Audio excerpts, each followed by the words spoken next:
The next project we're going to do is a little fish shape, introducing willow.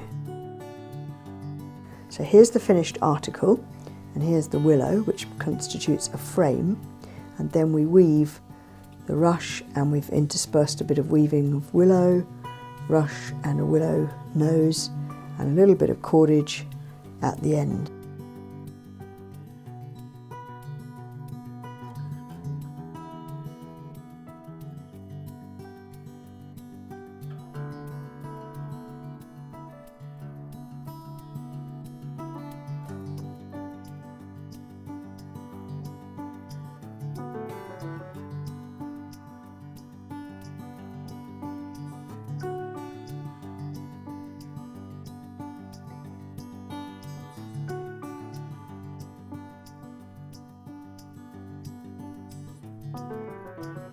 If you've got a large class, cut your willow sticks to size before you begin. Cut directly at right angles to the stick, not too slanty. You can of course cut a point, that would give you a sharp end, that would give you a blunt end. I just take any old bit of willow and hold it up. It'll have a natural belly, the way it wants to bend, the belly being the inside and the back of the stick being the outside.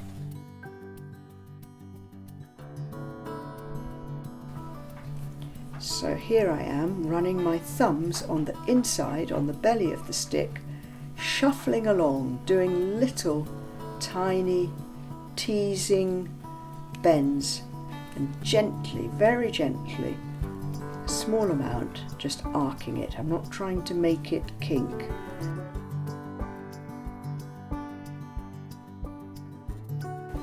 I then hold the two ends like this and slowly, slowly, slowly, very slowly bring them together. By doing this really slowly, you are letting the fibres take time to stretch without breaking or kinking.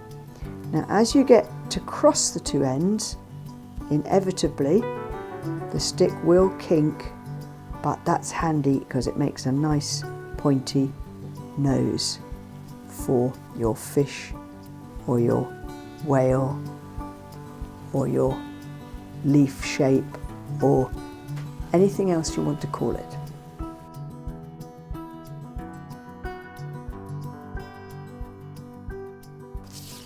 Invite the children to wipe the rush from the thin end, and it's always good if they test that very thin end, and if it comes off, that's great. Get them to play an orchestra.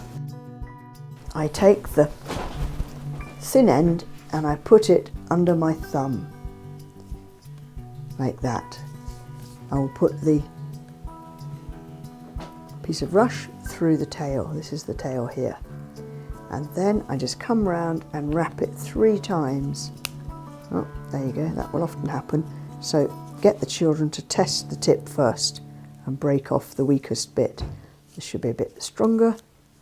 So hold those together and go round 1, 2, 3. Then I go over the tail again and come round 3 times at right angles to the first wrap by coming through the middle of the fish. 1, 2, 3.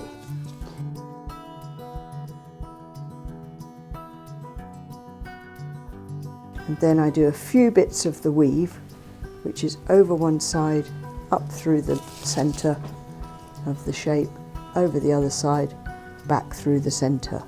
So this is weaving the rush in and out of the frame, as opposed to just wrapping it.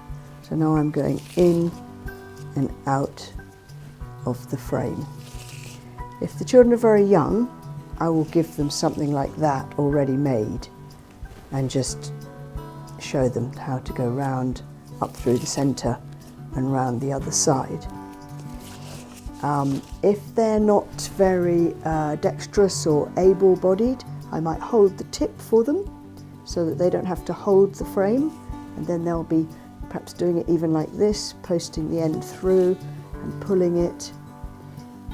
If they want a bit more of a challenge because they're older and neat, you can invite them to make sure the rush is really flat as opposed to crinkled, and that it comes through and it crosses here in the middle of this space. They could even twist the rush if you want a bit more challenge. If there's older children, you get them to twist it like that, which will give a different look, to be thinner and slightly narrower. And within one rush there's a huge variety of colour. Just slot the new rush in where the old one comes out. So just put it in beside it, put your finger on it and carry on weaving. If they're a bit older and can take this on board, get them to twist the old with the new like that, so that they tidy the little end away. I always invite the children to leave all the ends sticking out till they've finished the project, because it's very sad when they cut things off too quickly, too short.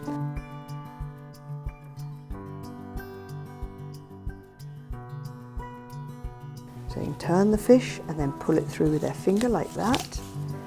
They could go all the way to the end and post it through.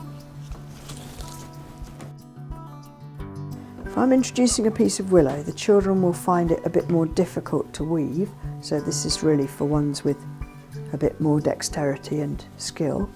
But they can stretch the piece of willow, they can warm up the fibres, as we say, by running their thumb along like that, and then put the butt end in where this little end comes out, put it in like that and hold it with your finger, let it stick out, and then you can get a grip. You don't want this to move as you stretch it round the frame. And the willow, a little bit more difficult, you've got to make a big loop, and then you've got to sort of press it with your fingers against the willow. So, do you see, if you leave it like that, you'll have an elbow which won't look so good. So you've got to stretch it and press it. So you pull it with a bit of tension like that, and then it sits round there tightly. Make a bit of a loop and then pull it through. So you always want to make sure, if you're going to weave with willow, it's got to be a lot thinner than the frame. Okay, so like this one, a lot thinner and flexible. You can just have a little stripe of willow, for example, like that, and then you could go back to your rush, add them in like that. Don't worry about any ends sticking out till afterwards. And if you want to try and be neat, bring it through, and as this one goes round, tuck the end up like that and see if you can just cover it. A nice strong fish will have all of these rows pushed back towards the tail each time. Do you see? Like push like that back to keep all this tight. For the nose, there's a few ideas. You can either carry on with a rush, just threading it through, or you could use a tiny bit of willow. So if I use another little bit of willow, I can put it through like that, put my finger on it, stretch it round, and then make a loop and thread it through. The good thing about using a little bit of willow for the nose is it doesn't slip, and you can get it quite tight with not too much problem. If the willow tears like that, because it's such a sharp thing, just give it a few twists, and sometimes you can save the day by just twisting and then going on top of the break. Now if you can't get in there, this is where the third tool could come into play, which is the bodkin.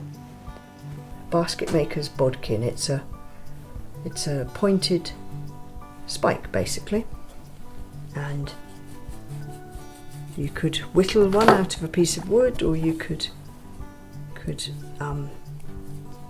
possibly use a knitting needle or something, but You can buy from craft shops and things quite cheap bodkins.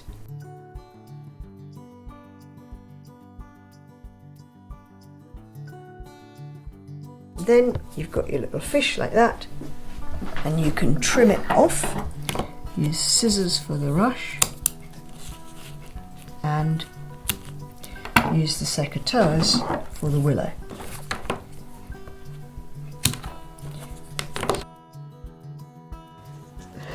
You can just slip a bit of rush in like that, and you could just, you could tie that to another stick or something, and off you'd go with the fishing rod, you see. Other children might like to find out where the balance point on the fish is. Thread through a rush like that, if you want, or you can just tie a knot and it can simply be a bit of rush, or if you've run out of rush, use a string. If you wanted to just go straight into the cordage from here, you would just twist the right hand one away from you, bring it over the left, twist the right hand one away, bring it over the left. Hold it between your knees like that so that they can pull, and then they can do it nice and quickly. If they wet their hands and their fingers, then it works really well. But you can see it's a simple project. You don't need any tools, and if you as a teacher pre-cut the sticks to size, you don't even need the secateurs until you want to tidy it off.